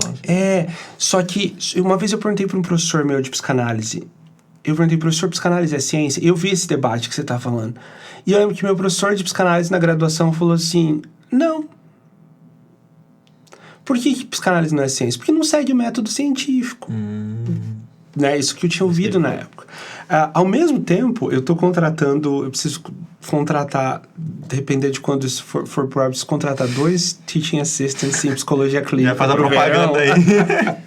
Aí, pessoal. Quem quiser vir pra Harvard. Pois é. E eu sempre gosto de contratar brasileiro, porque eu acho que brasileiro trabalha super bem. Mas esse foco em psicologia clínica e em pesquisa. Eu acabei de receber um currículo de uma pessoa que é super... Sabe, tem um baita currículo. E eu fui ver, o foco é em psicanálise. E a minha mente imediatamente vai para essa fala do meu professor. E a aula que eu vou dar é de introdução à pesquisa em psicopatologia. Então eu preciso que o método de pesquisa dessa pessoa seja muito forte. Sim. Porque ela vai estar trabalhando com alunos para desenvolver um protocolo de pesquisa empírico. Sabe? Que E aí assim, ver como essas coisas são... replicável. Sim. Então assim, a minha primeira é uma pessoa que eu, inclusive, vou entrar em contato com ela, vou dizer, vamos conversar, porque eu quero entender um pouco mais. Mas quando eu vi aquele foco em psicanálise, eu já pensei, tá, mas então se afasta do método científico que a gente pratica. Isso não significa que eu acho que a psicanálise não tenha valor terapêutico e valor clínico. Eu acho que isso é uma outra coisa. Sim, claro. E talvez essa seja, né, eu vi o debate, eu não sei, pelo que eu aprendi de psicanálise, eu não entendi por que muita gente... É lógico, acho que quando você pega e chama alguma coisa de pseudociência, é meio pejorativo. Com certeza. Sim, soa muito negativamente. Soa negativo. Claro. Né? Agora, se talvez... Pelo menos o que eu aprendi, de novo, né? O meu conhecimento de bacharelado, de anos atrás. Ideia, tranquilo, sim. É que, tipo, o meu professor disse, não, psicanálise não é ciência. E eles não estão preocupados com isso. Então, não sei se... Eu acho que dizer pseudociência é muito forte e pejorativo. Com certeza. Até porque a psicanálise, ela pode não se encaixar exatamente no que a gente entende como ciência, no sentido do método científico. Mas, com certeza, existem pesquisas que também apoiam a psicanálise, aspectos da psicanálise, como a repressão, por exemplo, que apoiam esses aspectos. Mas eu estava tendo uma discussão com um amigo meu, que ele gosta muito de psicanálise, ele me falou uma frase que ele escutou, que eu acho muito boa, que ele fala assim, não são os métodos que definem como você vai estudar o objeto. O que deveria ser, dado esse objeto, você tem que melhorar os seus métodos para conseguir estudar.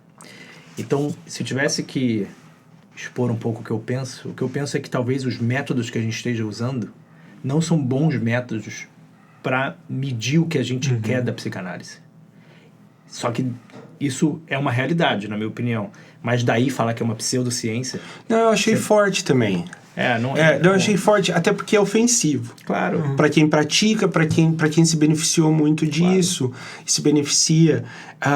Eu acho que faz sentido o que você está dizendo. Então, assim, se pensar Freud, de lá até aqui, a gente discutiu um monte de um pouquinho aqui sobre ressonância magnética funcional, que te dá acesso a coisas. Então, por exemplo, naquele estudo lá de depressão, a gente viu que algumas regiões que processam recompensa deu para fazer o experimento. Estão mais ativadas no grupo que a gente chamou de hiperfágico, que é o que come mais.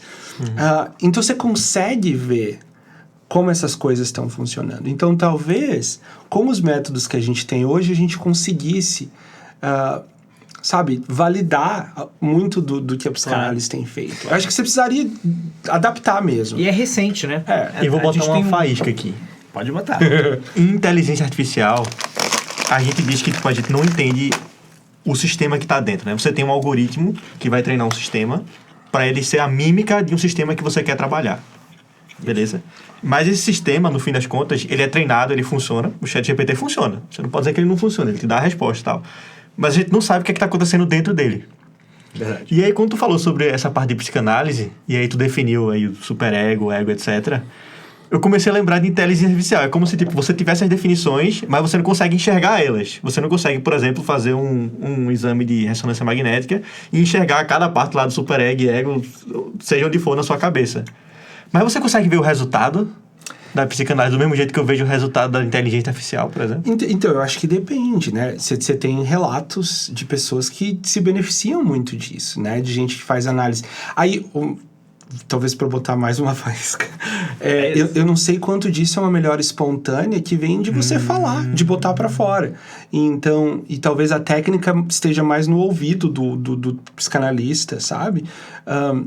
Então, eu acho que né, a questão do... Então, eu acho que resultado, sim, porque as pessoas relatam isso, sabe? Agora, o que eu acho importante também é a gente pensar em algumas coisas. Principalmente quando eu olho para a psicologia no Brasil, eu vejo muito assim, qual é a sua abordagem? Né, que você tava... o Dani tava falando. Daí eu sou psicanalista. Eu sou comportamental. Eu sou cognitivista. E eu lembro muito na graduação as pessoas dizerem assim, não foi eu que escolhi a psicanálise, foi a psicanálise que me escolheu. E você sabe, você vê que cria uma religião dentro do que talvez não... Isso é perigoso. É perigoso. E aí tá. Vou ser cancelado? Será? Esses dias deu uma entrevista pra CNN falando dos protestos aqui. Eu fico com medo de cancelamento, a gente fica, né? Mas acho que não. Aí, uma coisa que eu penso. A gente precisa partir na psicologia para uma prática que é mais baseada em evidências. E esse é o foco nosso aqui na Harvard, por exemplo, no departamento de psicologia. Então, quando as pessoas me perguntam qual a sua abordagem... Ciência. Baseada em evidência, exatamente. Então, assim, eu até tenho, sou um negócio que chama BCBA, que é Board Certified Behavior Analyst, quer dizer, que é mais analista de comportamento. Não me vejo como analista de comportamento, não trabalho com os métodos, enfim, alguns dos métodos de pesquisa da análise de comportamento. Faço mais pesquisa baseada em evidência. Então, por exemplo, se eu tenho alguém... São tantas gavetas, né? Mas abrindo uma gaveta. Se eu tenho alguém que está sofrendo com depressão, existem tratamentos baseados em evidência que claramente trazem benefício para a depressão. Por que não usar esses métodos?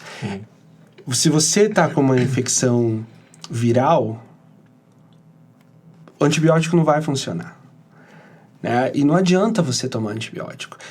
Agora, se você está com uma infecção bacteriana, qual que é a evidência que tem para o tratamento dessa infecção? É antibiótico. Dependendo da bactéria, muda o antibiótico.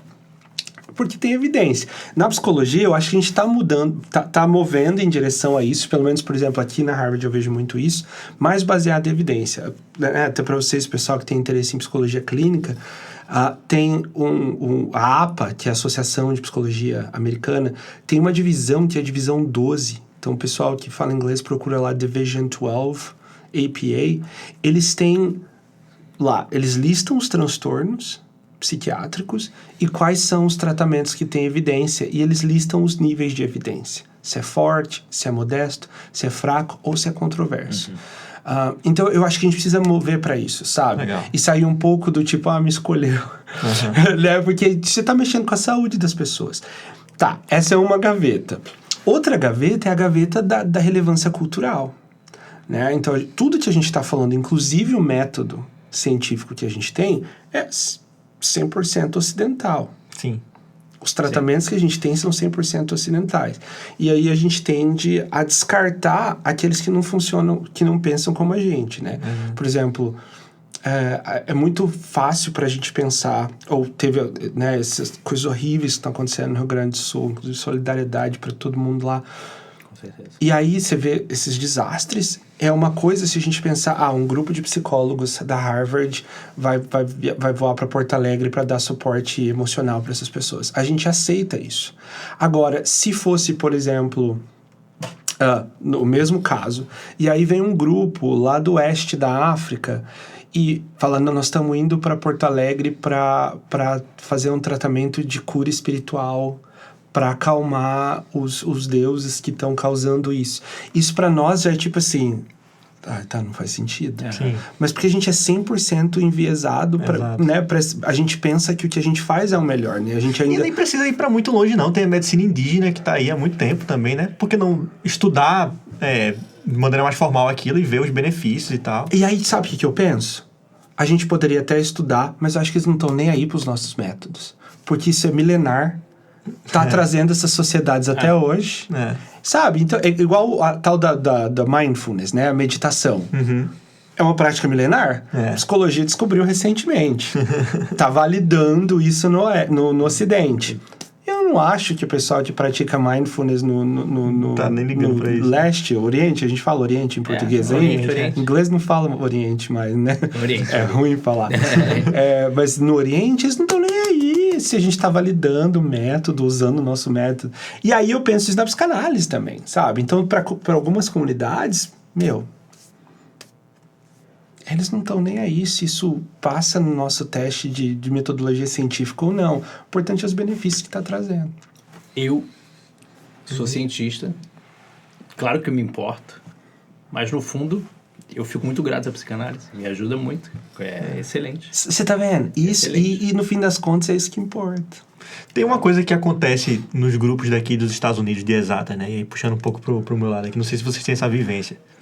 Porque o meu professor, por exemplo, ele vem de uma universidade da China que é a melhor universidade do mundo, né? Que é a Tsinghua.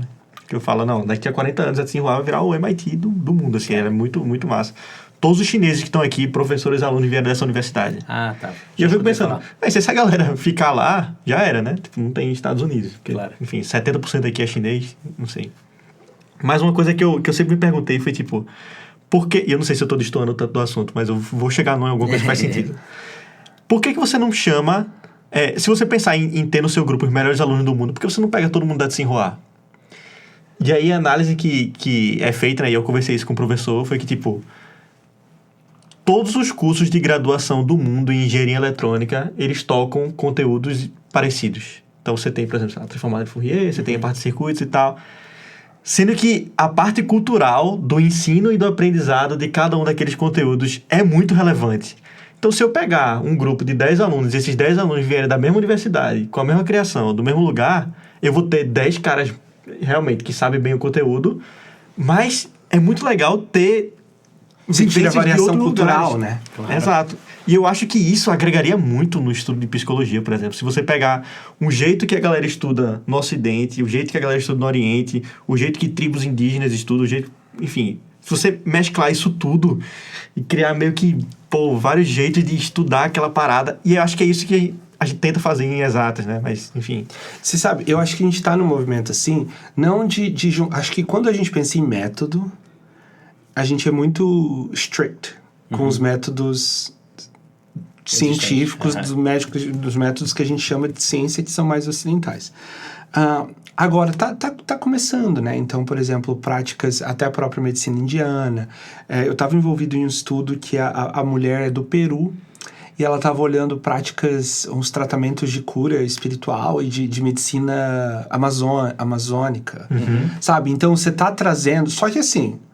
Você ainda está usando métodos nossos aqui para avaliar essas coisas que não são... Usando métodos weird para avaliar coisa que não é weird, né? Que às vezes não faz sentido. Ou às vezes até usando o método para tentar investigar isso lá naquela... Por exemplo, em psicologia a gente usa muito escala Likert, né? Que diz assim... Famoso. Tipo, de 1 a 7. 1 é nunca fiz, ou não se aplica a mim, e 7 é extremamente... Um monte de cultura não faz... Você não consegue quantificar isso, sabe? Muita cabeça não funciona desse jeito. Então, você ainda está reproduzindo, achando que você está fazendo boa ciência, mas no final das contas você está usando, sabe? Então, eu não sei como a gente vai resolver isso. E a gente não está aberto para um método que não é nosso. Esse é o problema. Né? Você pega um estudo aí, métodos qualitativos em psicologia, que são entrevistas, e aí você reporta, sabe? Falas específicas de pessoas. A gente olha isso como, mas não tem poder estatístico. Exatamente. Então, a gente não está muito aberto. Temos que melhorar os métodos. Também. Melhorar os métodos. E, Myron, vamos voltar rapidinho ao período que você estava. Então, você começou nessa função dentro de Harvard. Do College Fellow. Comecei como College Fellow. Isso foi em 2021. Então, foi quando eu te conheci. Foi quando eu vim pra cá. Foi exatamente quando você chegou. Legal. E eu queria só te perguntar, uma vez que você começa a dar as aulas, aí você estava explicando as pesquisas, as linhas de pesquisas, e era isso que eu queria que você falasse aqui pra gente. O que você tem feito? Quais são as linhas de pesquisa que você tem? Eu tenho um comentário legal sobre psicologia comportamental, mas vou deixar tu falar. Talvez tu saiba onde eu quero chegar. Ixi, não sei. Como College Fellow foi muito legal, porque assim, você propõe as suas próprias aulas. E aí, a minha ideia... Então assim, eu coletei muito dado também no meu doutorado que eu nunca analisei. Até hoje. Normal. Na verdade, eu tenho uma amiga que ela acabou de publicar alguns estudos disso, então é ótimo que ela tem sido usada, ela replicou o mesmo estudo na Índia, pra gente ver justamente essa questão de weird e não weird, né? Coletando na Suíça e na Índia. E, assim, a minha ideia era continuar trabalhando nisso, sabe? Meio pra desovar estudo. Vocês sabem como que funciona. Mas foi muito interessante que uma das disciplinas que eu preparei, que eu dou até hoje, chama Psicologia e Ciência da Música. E aí eu comecei a olhar algumas coisas, e foi logo quando você chegou mesmo, que foi quando... Eu tinha 2 amigos brasileiros, quando eu cheguei aqui, e os 2 foram embora, antes da pandemia. Então eu fiquei até setembro meio que de março de 2020 até setembro de 2021 sem amigo brasileiro, não tinha um amigo brasileiro aqui. Falava português no telefone com minha família. E foi num evento, não sei se você vai lembrar, aniversário da Lila. Logo depois daquele, a gente chama de evento mãe, em setembro de 2021. Fundador. Esse evento foi arretado. Foi até engraçado, eu tava rodando a análise e o evento foi do lado da minha sala, de onde é o prédio de psicologia. E eu falei, vou deixar aqui rodando, daqui 1 hora. Era um evento de 1 hora, daqui 1 hora eu volto. Não voltei, eu sei que eu fui voltar a passar lá meia-noite e pouca pra pegar meu computador, porque de um lugar já foi pra outro. Tinha rodado pelo menos a análise? Tinha. Nem lembro qual que é. Esse foi o dia que a gente fez o coro lá na tua casa ou foi outro dia? Não, foi outro dia. Tá, esse foi o dia que a gente se conheceu. Então acho que não te conheci nesse evento mais. Essa história do coro. Aí eu tava criando a disciplina e eu percebi... Então, assim, pandemia foi muito difícil pra mim, imagino, por várias questões pessoais também, e assim, depressão, ansiedade, né? Eu cheguei a começar a tomar remédio. E nesse aniversário, todo mundo começou a cantar aquela música Ana Júlia. Ai, foi maravilhoso isso aí. Lembra? Foi maravilhoso. E aquilo mudou meu humor. Ali na hora, cantar Ana Júlia uma vez, com todo mundo. E como eu tava criando a disciplina, que eu daria na primavera de 2022, pela primeira vez, eu comecei a falar, nossa, quero falar sobre isso, sobre o benefício desse negócio que, sei lá, música comunal. E não, bati, desculpa.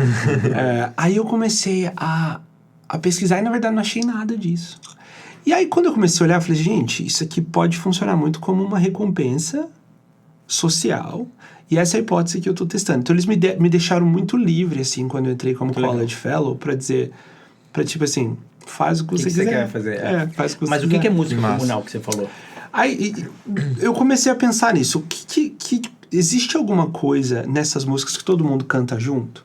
E aí me levou assim, lógico, eu cresci dentro de igreja no Brasil, então você sabe que na igreja todo mundo canta. Sim. E te dá aquela sensação muito boa. Aquele calor, né? Aquele calor. Só que você tem a gente tá falando de método, né? Você tem uma variável confundidora ali muito grande que é a fé.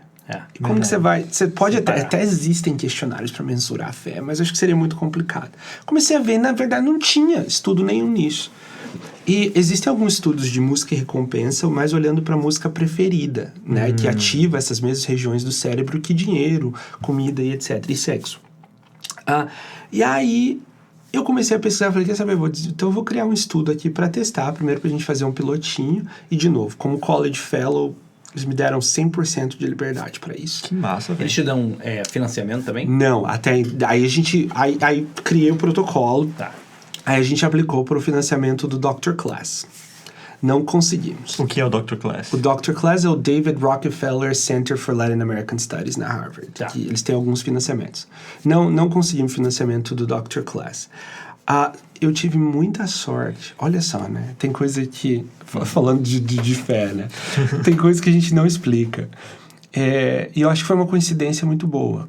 Como College Fellow, você precisa apontar um professor do departamento que você quer que te supervisione. E eu tinha conhecido uma professora no McLean, que ela foi falar no Grand Rounds lá, que são séries de palestras. E ela falou sobre a pesquisa dela, achei fascinante. E eu apontei ela, eu queria trabalhar com ela. Ela não tá aqui mais, ela acabou saindo da Harvard agora para abrir um centro ultra mega blaster de pesquisa em Montana ou Missouri. Legal. E aí, só que na época, acho que ela já estava de saída, e aí o pessoal, né, depois das entrevistas, me mandou e-mail e falou assim, olha, essa professora não está disponível. Mas a professora Jill Hooley, que é a chefe da área clínica e a diretora dos undergraduate studies, ela falou assim, ela disse que queria trabalhar com você, se você topar, a vaga é sua. Imagina. Não, e assim, essa Jill Hooley é meio que um dos maiores nomes da psicologia clínica do mundo. Então é óbvio que tu vai pegar. Então eu nem acreditei. E aí ela tá... Como é que ela sabia de tu, pô? Eu fiz o processo de seleção e eu tive uma entrevista com ela. Uma das entrevistas foi com ela. E ela tinha trabalhado junto com o Diego Pizzagalli também, que era com quem eu estava trabalhando no McLean. E a Jill, então assim, é aquela que escreve textbooks de psicologia clínica, psicopatologia. Sim. Ela é incrível. E vai jantar na minha casa, sabe? Sim, é aquelas coisas que... Que doideira. Só acontece aqui. Só acontece aqui. Você acha que nunca ia acontecer contigo, de repente. Só acontece aqui. Legal. E aí a Jill... Quando saiu a gente recebeu o e-mail do Dr. Clash dizendo que a gente não tinha ganhado a verba. Ela imediatamente, assim, logo depois que chegou o e-mail do Dr. Clash, ela falou, pode entrar no Zoom rapidinho? E aí entramos no Zoom, ela falou assim, olha, eu acho que o projeto é muito legal, acho que tem muito potencial, eu não sei por que e a gente não recebeu, né, feedback no processo. Ela falou, não sei por que eles não vão financiar, mas eu tenho uma verba aqui que desde o Covid a gente não tem usado, então a gente pode usar isso para financiar seu estudo. Que massa. Legal. E aí a gente rodou o estudo piloto e foi muito interessante que a gente achou, assim, eu até agora eu não consegui, esse estudo que eu tô rodando no Brasil como continuidade, existe um protocolo para investigar se tem algumas associações com recompensa, né?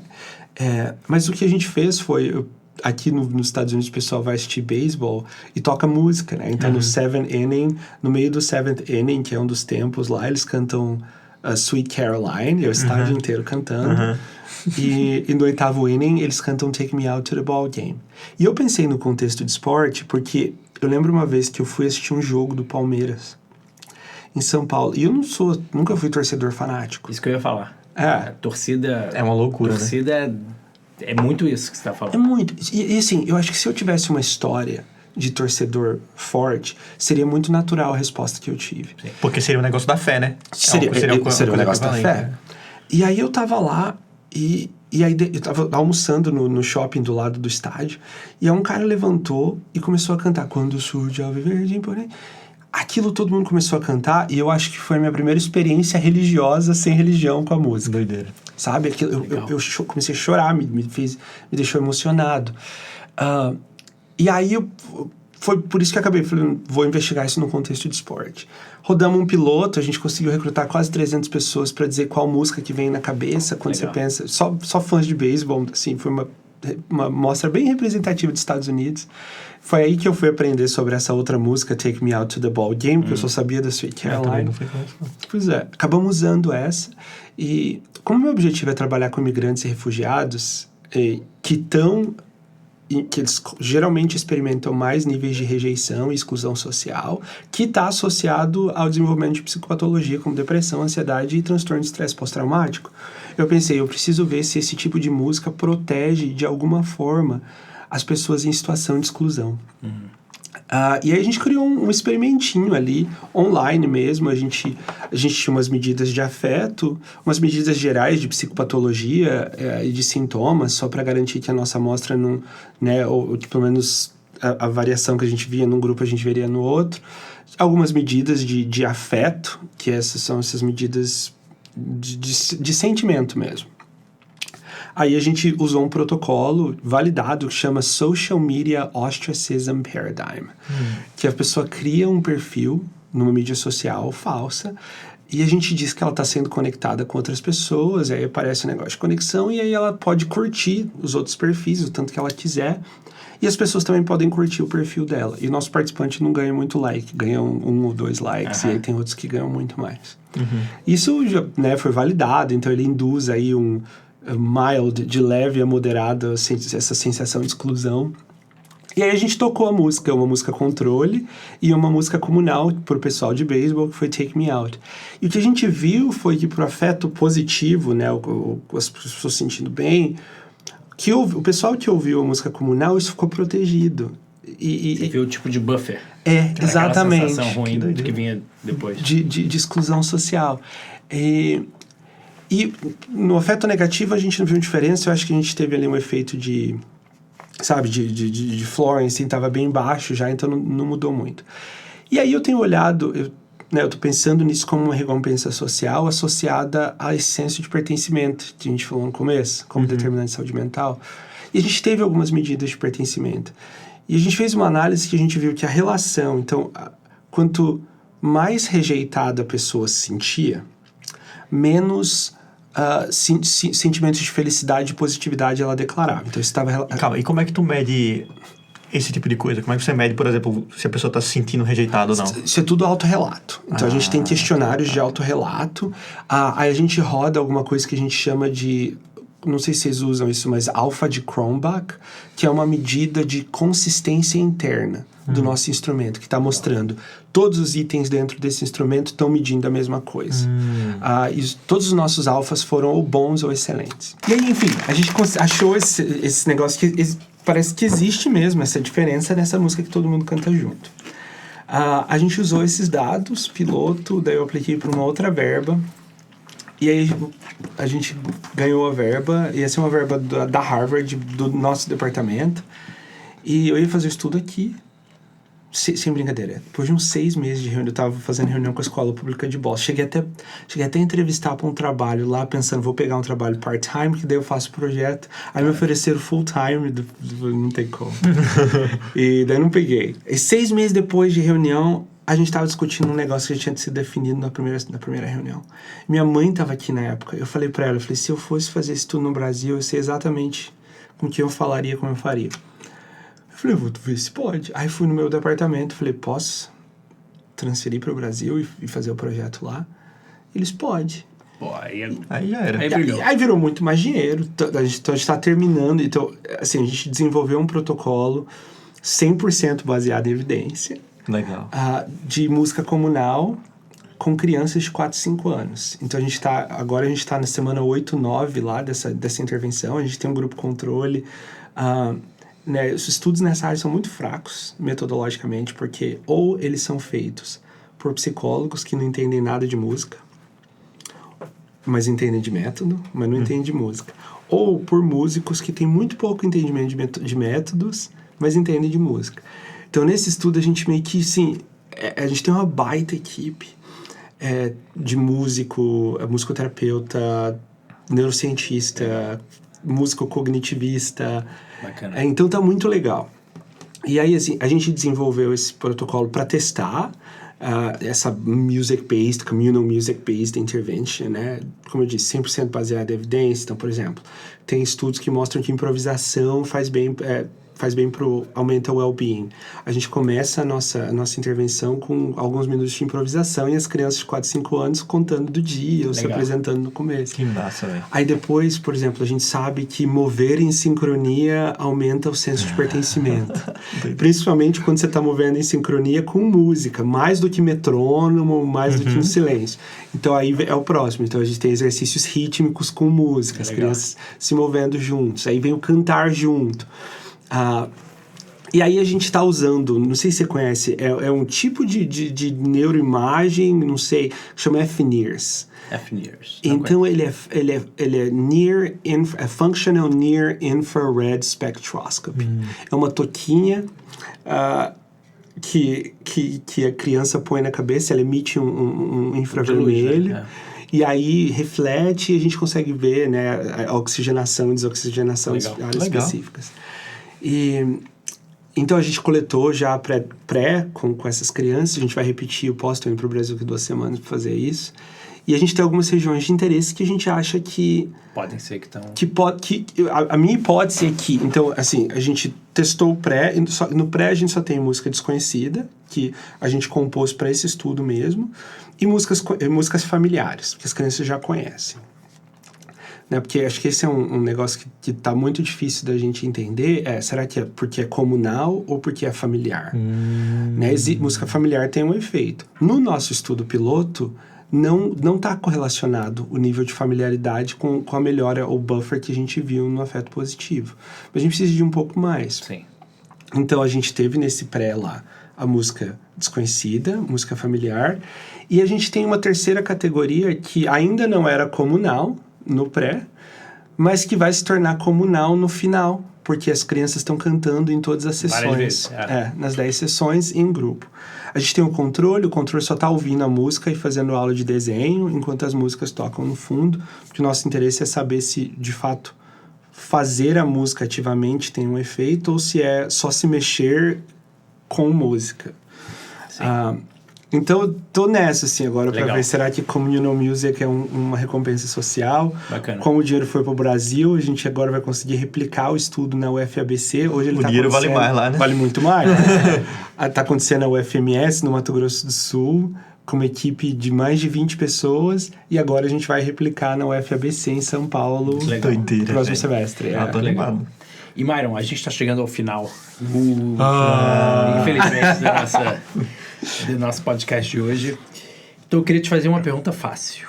Ixi. Que é, o que de dica você dá pro pessoal que tá no Brasil ou tá em qualquer outro lugar do mundo querendo seguir mais na área, pode ser de pesquisa, na área de psicologia, na área de universitária, talvez, aqui de Harvard? Qual é a tua tese? Qual é a tua tese? Primeiro, eu acho que estuda muito, né? Se você tem interesse em sair do Brasil, você vai precisar falar uma outra língua, inglês. Comunicação é muito importante, Comunicação é muito importante. Procura por oportunidades, né? Se eu não tivesse ganhado a bolsa da Suíça, eu não teria, nada disso estaria acontecendo. E que era algo que você nem valorizou na hora, né? Viu um e-mail dos 10 milhões que te mandam, chegou pra você da Suíça e falou, cara, vou ver qual é. Pois é. E eu acho que você falou, entra em contato, né? Não tenha medo de entrar em contato. Às vezes, você vai entrar em contato com 10 pessoas que você admira e talvez das 10, uma vai te responder. E tudo bem. Porque já é um contato que você está fazendo, né? Se expõe, se coloca nos lugares. Eu lembro quando eu queria entrar no mestrado lá na UEL, eu comecei a ir para o congresso e, assim, comecei a participar de uma reunião de grupo de laboratório, de lab meetings. Se expor, né? Se expor. Porque às vezes a gente fica com medo, né? E é medo do que meu amigo lá na época falou, nossa, mas você vai aplicar? Não custa nada, né? Uma vez eu vi uma frase que falava... como é que era? Sobre medo. Que medo não é... Esqueci agora. Mas era alguma coisa bonita. Tipo, bom pra encerrar assim podcast, sabe? Mas já tá bom. Medo não é. Medo não é. Ou seja, já tem a tradução. Coragem. Coragem não é não ter medo do cavalo. Será que é isso? Mas é com medo você subir no cavalo do mesmo jeito e ir. Então, sabe? Alguma coisa assim. Vai ter que editar isso. O cancelamento vem. Olha o ato falho aí. Olha o ato falho. Ai, meu Deus. O cancelamento vem. Não, mas é isso, expor, sabe? Não tem medo. Entra em contato.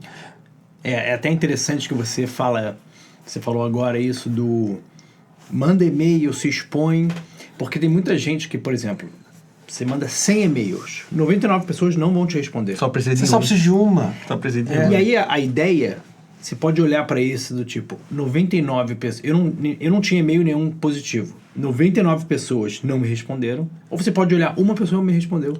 Ou seja, de 0 você passou para 1. Exato. Ou de 0 você passou para menos 99. É tudo a maneira de encarar. A mesma coisa, né? Não, isso tem um efeito direto na saúde mental. Sabe? Você fazer esse tipo de reappraisal, de avaliação. Exato. Sabe? Então, é um copo meio cheio, um copo meio vazio, tem várias analogias. Dá resultado. Sabe? Dá resultado. Regula emocionalmente a pessoa. Então, olhar pra isso é bom. E ler bastante, eu acho, né? Será que ler é bom? Também, ler é bom. E tem uns cursos de graça na internet, faz. Se quer psicologia, acho que estatística é muito importante. Eu lembro que a estatística que eu estudei no Brasil foi muito limitada. Eu tive que fazer aula de estatística de undergrad na Suíça em francês. Cara. Tanto que eu não aprendi o chi-square, como que chama o chi-square em português? Eu aprendi como chi-carré. O chi quadrado. Chi quadrado. Eu aprendi como chi-carré. então... Chegou falando chi-carré aqui. Chi-carré, não quero nem te dizer como é que é isso em hebraico. Porque eu nem sei. Que quadrado em hebraico é foda. Bom, mas eu acho que a internet tá aí, popularizou muito o conhecimento. E se o pessoal quiser geral, te contactar? Eu criei um Twitter recentemente, eu acho que é Piccolo, Piccolo, underline, né, 2 vezes. Acho que é 2 vezes. Eu tô no LinkedIn também, que eu criei esses dias, achei super legal. Eu vi que tu me forçaram, pois e agora eu tô lá. Todo chique no LinkedIn. E o Instagram? Instagram é PICC, __, né, underline, 2 vezes M. Boa. Perfeito. M. Esse eu não sou muito ativo, não estou lá. Myron, satisfação gente, total. Gente, obrigado, muito legal. Essa não vai ser a única vez que você vem. Não, eu vim sempre. Tem tanta coisa. Eu vou jogar aqui. A próxima vez a gente vai falar de musical theater.